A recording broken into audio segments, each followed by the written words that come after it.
Morning.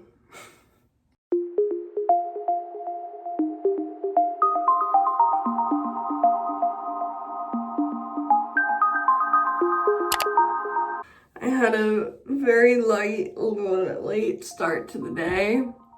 Could not fall asleep last night till like 3:30. I don't know why. I just could not fall asleep.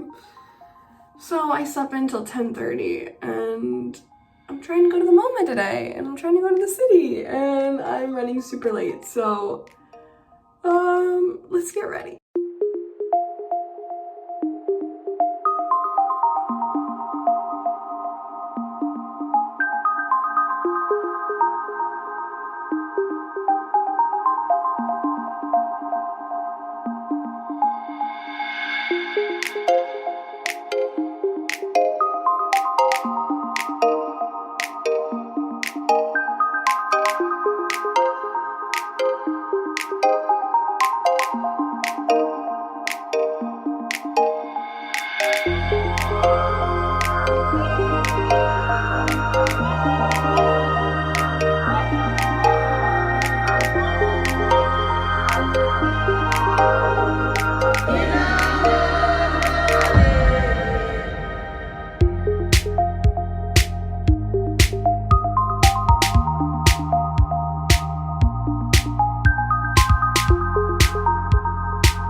Okay, it is so rainy in New York today. It's like, can you see that? It's, so I'm all bundled up in a raincoat. I have my rain boots on. I have my umbrella, and let's go to the MoMA.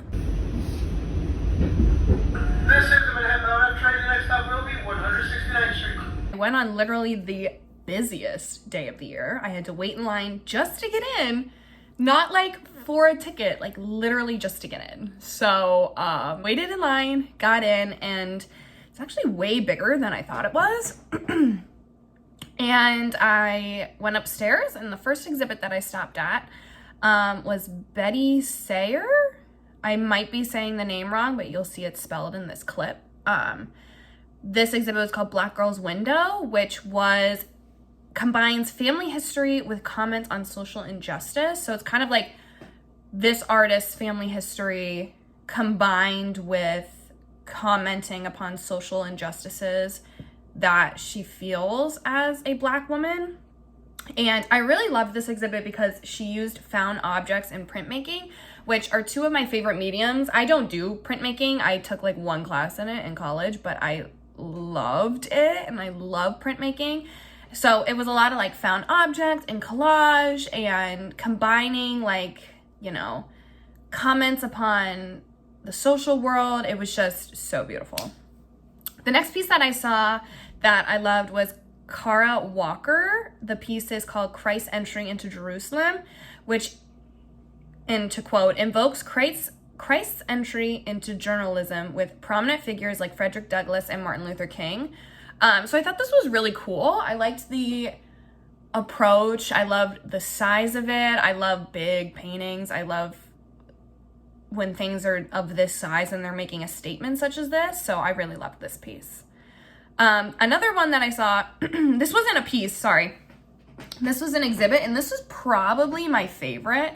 I'm kind of obsessed with how museums and exhibits are curated, put together, and like what all goes into it, and like how much of the setup and the typography and the brochure and the lighting, how much of that actually impacts your experience. So one of the exhibits that I loved was called Building Citizens, which is how architecture can, and this is a quote, express complex civil values, which is something that like I never really thought about.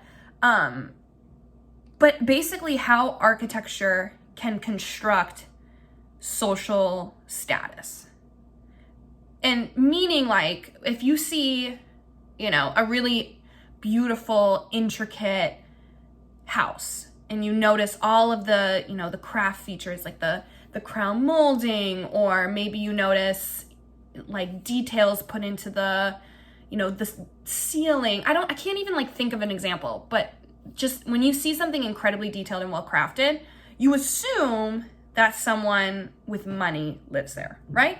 And then when you see like a tenement building or like a huge high-rise apartment with tons and tons of apartments and windows and whatnot, you're kind of like, oh, well, that's like lower middle class living. It doesn't always, the way that where you live doesn't always exactly mean your social status. And I loved this exhibit, and I loved a lot of the pieces in it, and I just thought it was so cool to think about how like that kind of thing reflects people's social status. It was awesome.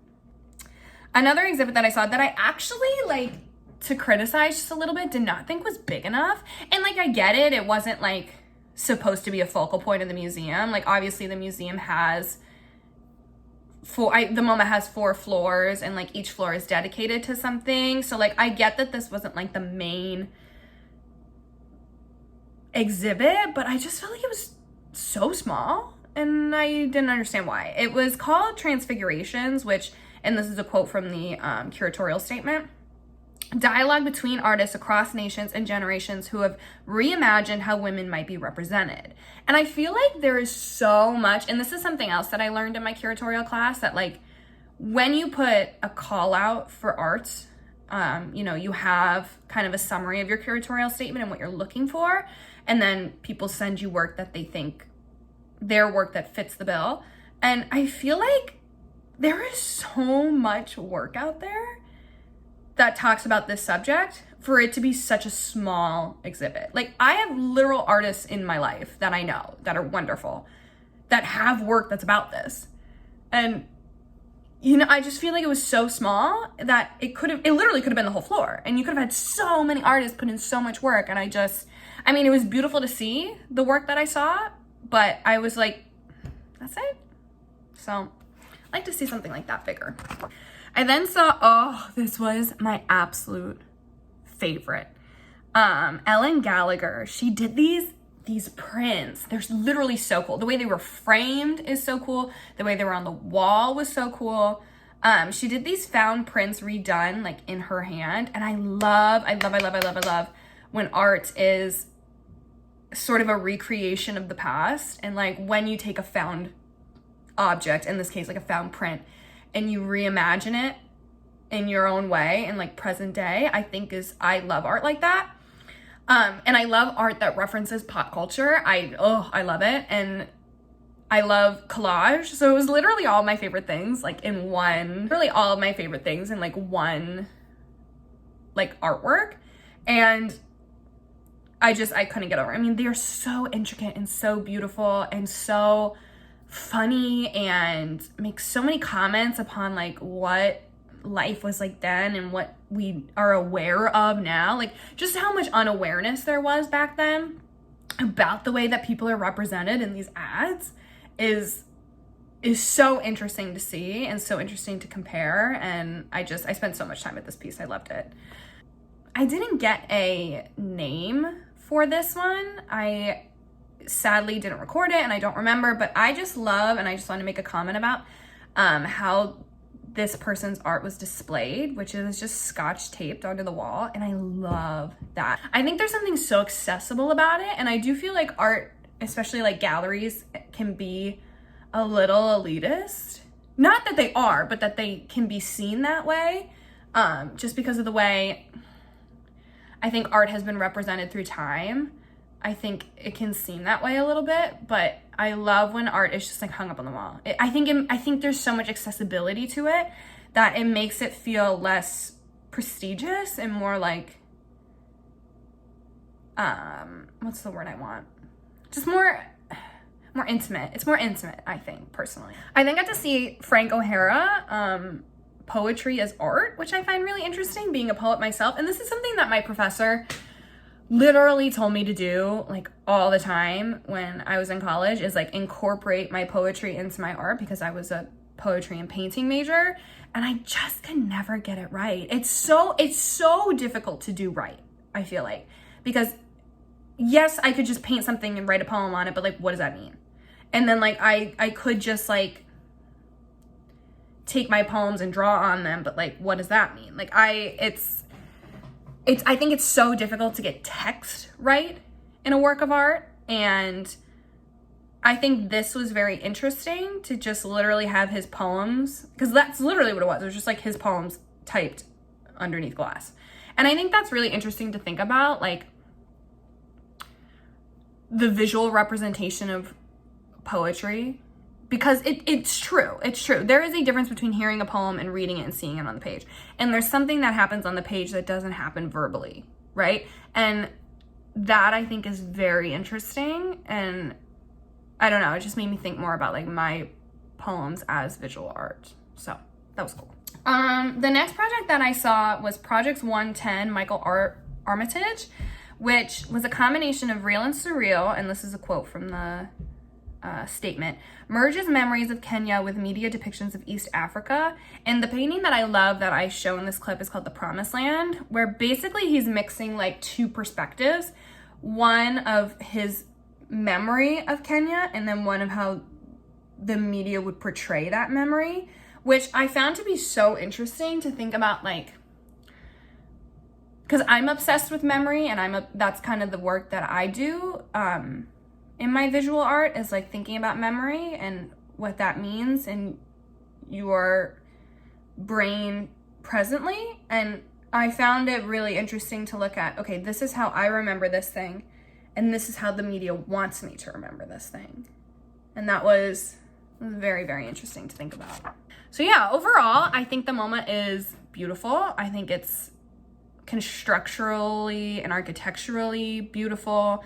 I think it was really crowded, and I think I would have enjoyed it more had it been less crowded and I didn't feel like rushed or crammed into spaces. But I mean, that's not the museum's fault. I mean, good for them. Lots of people are coming.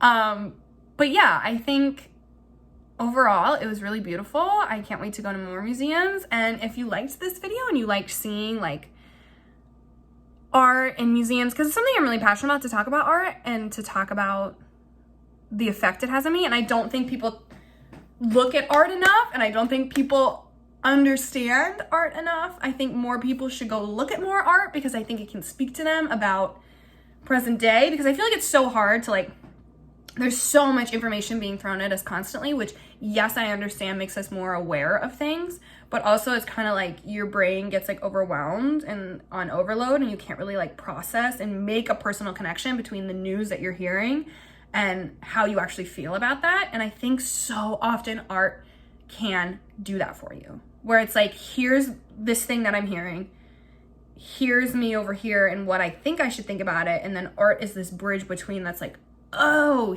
here's that personal connection that like I've been missing from the media. Which, just go look at more art, people. That's all I'm trying to say. Just go look at art.